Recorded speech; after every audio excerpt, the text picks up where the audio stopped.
sa sitwasyon at update matapos ang Mount Canlaon eruption.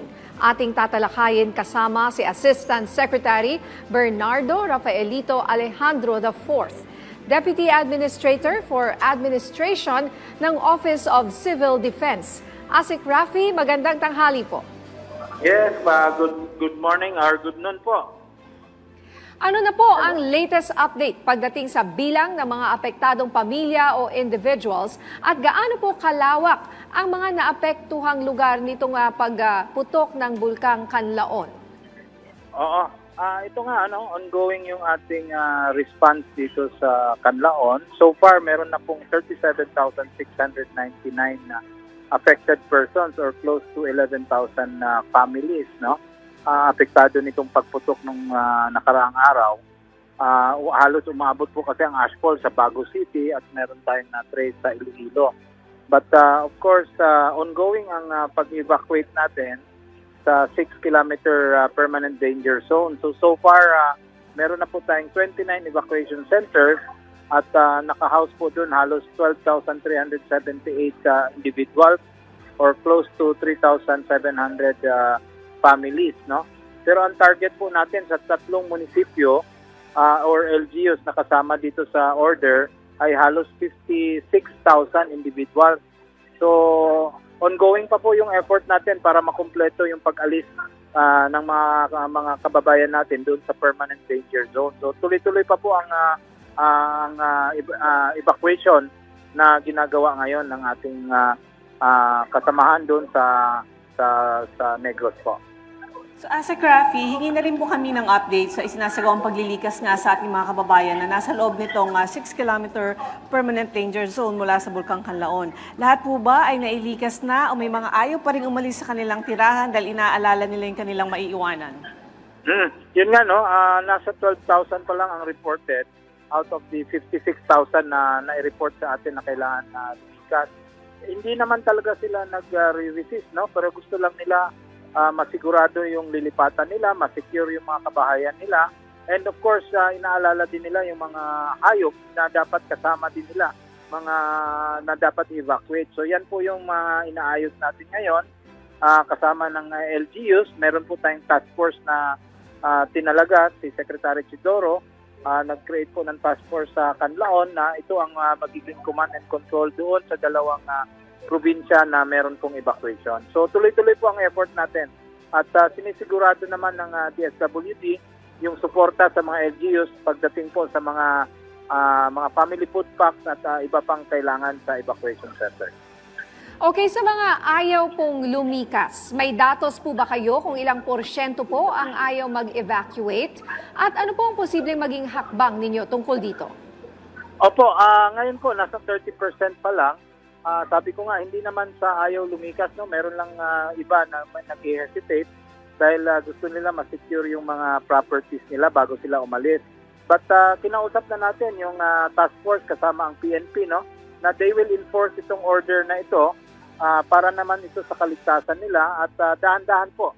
We will make sure na we will provide the necessary logistical support, yung mga transportation na kailangan para po ma-effect itong mandatory evacuation. So yung PNP po natin ay activated na rin yung kanilang peace and order law and order cluster at magtatalaga na sila ng mga checkpoints at tutulungan na sila o magdagdag na ng mga tao doon para tumulong sa evacuation. So, Asik, dahil din po massive ang naging eruption nitong Canlaon, may plano din po bang lawakan pa ang sakop ng evacuation up to 9 or 10 kilometers away from the volcano? So far, wala pa po.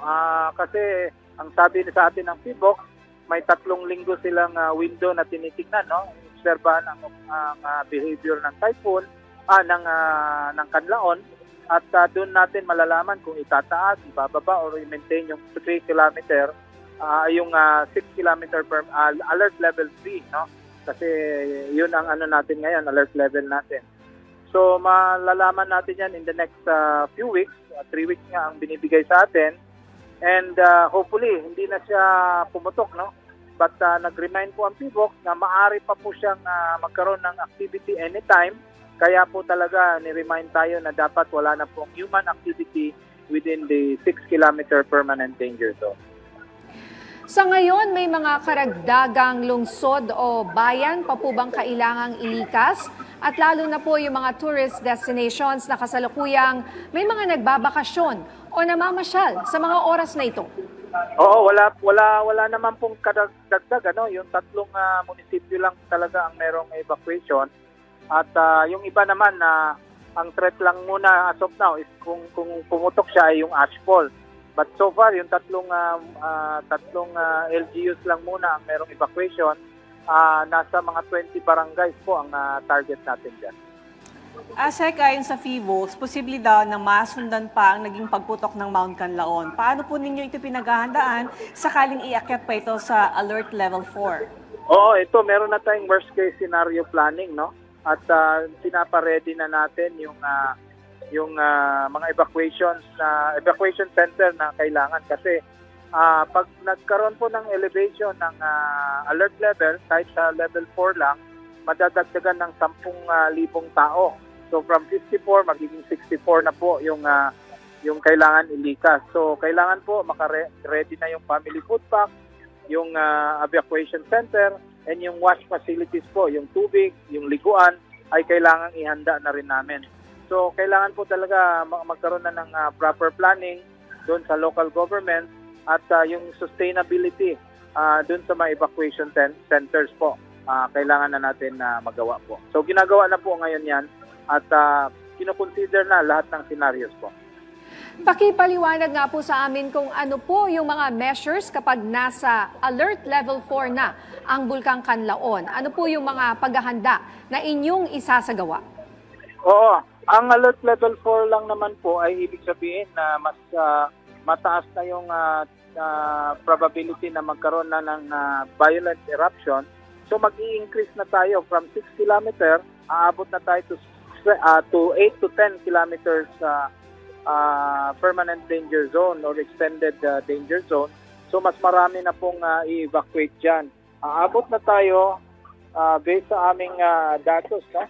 Halos aabot na tayo sa 139,000 individuals ang kailangan i-evacuate.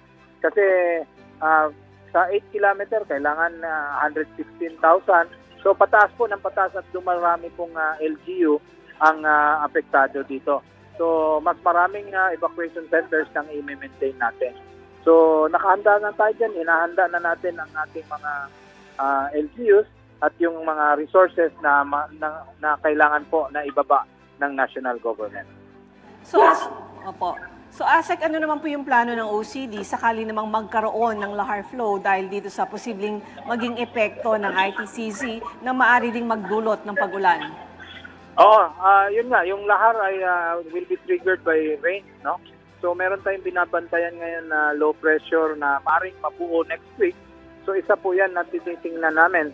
So kailangan din po alisin yung mga communities na nasa mga river channels na pwedeng daanan ng lahar. So yung hazard map naman is guiding us para po magkaroon ng preparation.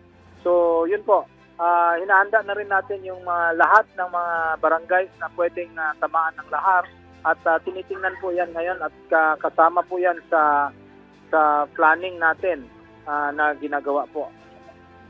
Sa ngayon, may initial estimate na po ba kayo pagdating sa mga damages matapos ang Canlaon eruption? Gaano Wala po pa kalaki? po. Wala pa po. Wala pang estimated damages pero tinitingnan natin kung talagang mag-escalate ito. Mostly agriculture po ang apektado dito. And then of course, yung damage to residential houses na hindi natin malalaman ngayon. At kasi wala pa naman, no? Puro ashfall lang naman ang dumating doon, lalo na sa Baguio City. Meron namang remedyo dyan, maglinis lang ng konti at wala naman masyadong damage pa itong mga ashfall. So as long as wala pong tao sa permanent danger zone, kahit magkaroon ng activity po, wala pong mamamatay dyan, sigurado tayo kasi naalis na natin sila. Wala namang mga major infrastructure din sa loob ng 6 kilometer, kundi yung mga residential lang. So titingnan natin, magkakaroon tayo ng zoning, no, para makita talaga natin kung ilang mga konkretong bahay ang maapektuhan in case na magkaroon ng violent eruption. Okay, sir. Mensahe niyo lang po sa ating mga kababayan na apektado nitong Canlaon eruption, lalo na rin po yung sa mga kamag-anak nila na wala dyan sa lugar na nandito lang sa Maynila or sa ibang bansa. Oo, ang mensahe lang namin, sana makinig lahat doon sa communities na apektado, makinig sa otoridad, sumunod sa mga babala at mag-cooperate po. Kasi ang susi lang po talaga dito pag volcano po ang nag-aalburuto ay distansya po. Kailangan po tayong lumayo at lumikas kasi baka tatamaan tayo ng pyroclastic material, no? Ito yung mga batong lumilipad, mga lava na pwedeng iluwa ng bulkan. So kailangan po talaga lumayo tayo. So ngayon po may panganib pa under alert level 3 na pwedeng pumutok po ang volcano na mas violente pa doon sa nakaraang pagputok niya nung isang araw. So makinig po tayo at sumunod.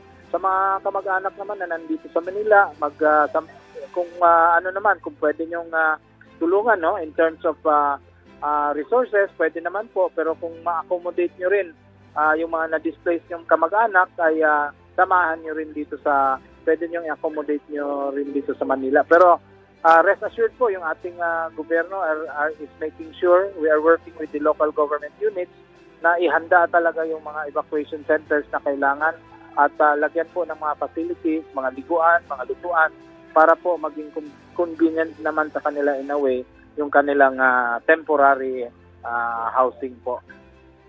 Alright, maraming salamat po sa inyong oras. Assistant Secretary Raffy Alejandro, Deputy Administrator for Administration ng Office of Civil Defense.